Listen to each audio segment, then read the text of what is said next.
All right, you guys have been asking for this one, so here we go. 10 differences between Canadian football and American football. And just for the record, Canadian football has been around for over 150 years, so these traditions go back a long way. Number one, the fields are way bigger. They're 65 yards across and 110 yards long. For reference, this is what an American field looks like on top of a Canadian field. Canadian end zones are also 20 yards deep, which allows teams to attack them vertically, even in the red zone. Number two, with all that extra space, we have 12 players per side. A base CFL offense typically has 5 receivers. A base CFL defense typically has 5 defensive backs, plus a strong side linebacker, which is usually played by a defensive back too. Number three, and this is probably the most well-known one, we only have 3 downs in Canada.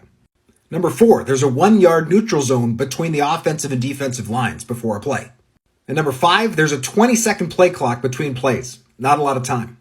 All of these things, the wider field, the neutral zone, and the short play clock, mean that the Canadian game is much more based around smaller players. There are no 330-pound nose tackles in the Canadian Football League. There are no 260-pound tight ends. Speed and quickness and conditioning are much more favored than sheer size. Number 6, the waggle. Receivers are able to run to the line of scrimmage before the snap of the ball to gain momentum. In fact, there's almost no limit to pre-snap motion in Canada, which makes for some really fun setups to plays.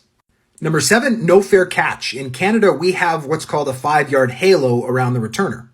This helps ensure that every punt and kickoff is actually returned. Number 8, the rouge. Teams are awarded 1 point when the ball goes through the end zone, either on a punt, kickoff, or missed field goal.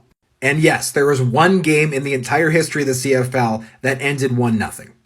Our last 2 things on this list are exclusive to the Canadian Football League and are not the case for Canadian amateur football.